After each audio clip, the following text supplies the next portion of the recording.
Andai saja kala itu ia menolaknya, mungkin betapa kecewanya kedua orang tuanya, betapa malunya kedua orang tuanya di hadapan orang tua Vino. Mungkinkah ia akan mampu bertahan menjalani semuanya setelah hari ini? Rere pun tak mampu menjawabnya. Dan dalam diamnya, Rere kembali menatap kosong dengan lamunannya tentang Eka. Melamun terus-menerus dengan pikirannya yang setelah berkecamuk. Nafasnya kini telah tersengal, menahan kesedihan yang sejak tadi menderanya. Dengan gerakan pelan, ia pun lengan sang ibu minimal mampu menemani kesendiriannya jika sang ibu bangun. Bu, sang ibu pun terbangun, lalu sekedar mengembalikan kesadarannya sesaat. Ia membuka mata dan melihat jika Rere ternyata telah bangun. Padahal tanpa wanita itu sadari, sejak tadi Rere belum bisa tertidur. Ya sayang, kok ibu saja yang jagain Rere di sini? Tanya Rere dengan pelan. Ayah kamu udah pulang. Rena besok ia banyak pekerjaan. Jawab sang ibu mencoba tersenyum kepada Rere. Terus Karin kemana bu?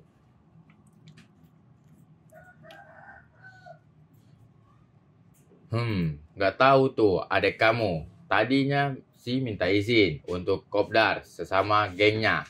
Tapi sekarang udah nggak ngabarin ke ibu lagi tuh. Mungkin sekarang Karin udah di rumah nemenin ayah. Mungkin sayang. Ibu bobonya di kursi aja. Rere nggak apa-apa kok. Sang ibu menatapnya tersenyum. Lalu mengangguk pelan mengikuti saran. Wanita itu pun melangkah ke sofa panjang saat setelah mendapat persetujuan dari Rere. Setelah sepeninggalan sang ibu yang telah tidur di sofa, membuat Rere kembali terdiam. Apa yang harus ia lakukan saat ini? Lalu, ketika pikirannya kembali berkecamuk, memikirkan tentang Eka, pintu ruangan diketuk.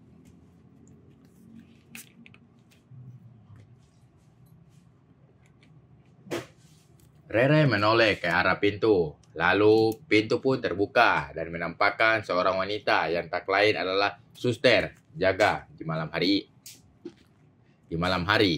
Selamat malam Ibu Renata. Gimana kondisi ibu saat ini? Kata suster itu sambil berbahasa basi. Alhamdulillah, kepalaku udah gak pusing lagi sus. Ya sudah, nah sekarang waktunya Ibu Renata minum obat ya, kata suster itu, lalu mengeluarkan beberapa bungkus obat dari dalam kantong kresek.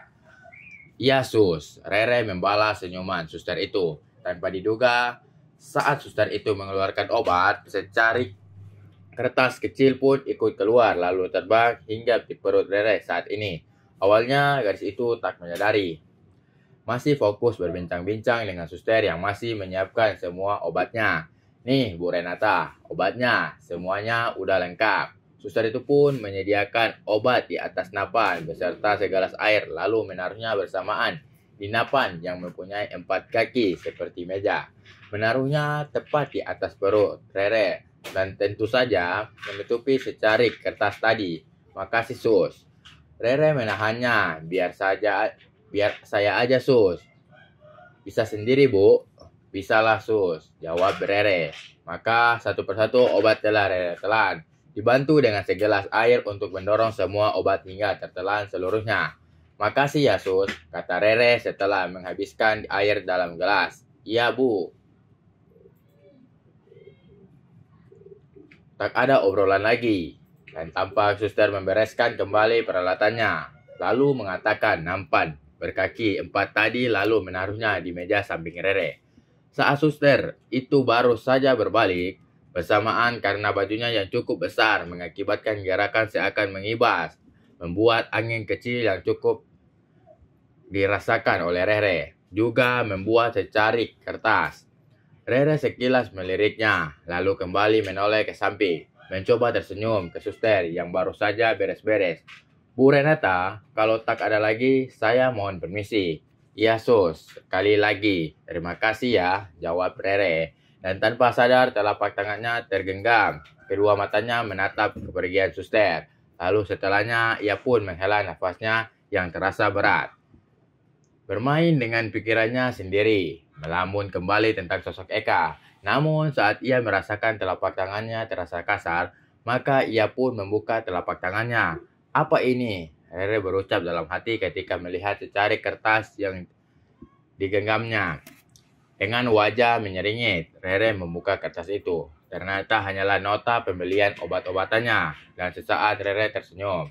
Sempat ia melihat jumlah total keseluruhannya yang dibayar untuk menebus obatnya. Namun sampai saat ini ia merasa tak peduli karena mungkin yang menebusnya kalau bukan ayahnya pastilah ibunya. Lucunya, Rere tak lagi memperhatikan nota itu. Pandangannya kembali ke langit-langit, namun masih memegang kertas nota tersebut. Bertanya dalam hati, hal yang sama. Apa yang akan ia lakukan setelah keluar dari rumah sakit nanti? Tak terasa, kedua mata Rere berkaca-kaca. Perasaannya sungguh tak mengenakan. Semua yang ia rasakan adalah kesakitan. Dan tak ada lagi pria baik, bijaksana, sederhana yang akan menghias hari-harinya. Menyesal yang telah ia rasakan saat ini. Namun, tak ada penyesalan yang datang di awal. Maka dari itu, Rere hanya berdoa dalam hati agar dimudahkan jalannya untuk menatap hari esok, baik bersama atau tidak dengan pria itu. Namun, Rere akan tetap bersyukur karena masih bisa bernafas di bumi ini. Masih bisa diberi kesempatan kedua oleh Allah Subhanahu wa taala. Dan dia menjadi salah satu korban dari sekian banyak karyawan yang terjebak saat itu. Lalu entah mengapa dari ekor matanya Rere sempat melihat tulisan kecil di sudut kiri bagian bawah kertas nota yang masih ia pegang. Jantungnya seketika berdebar-debar, tubuhnya merinding dan pikirannya telah berkecamuk. Masih sambil berusaha berpikir realistis.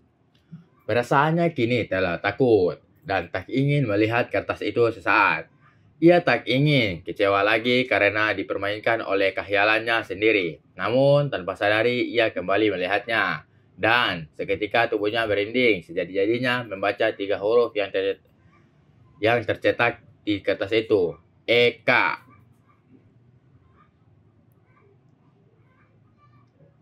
Oke guys, terima kasih telah baca novel-novel kami dan jangan lupa like dan subscribe channel kami agar kami tetap semangat untuk mengupload novel-novel berikutnya. Jangan lupa bahagia.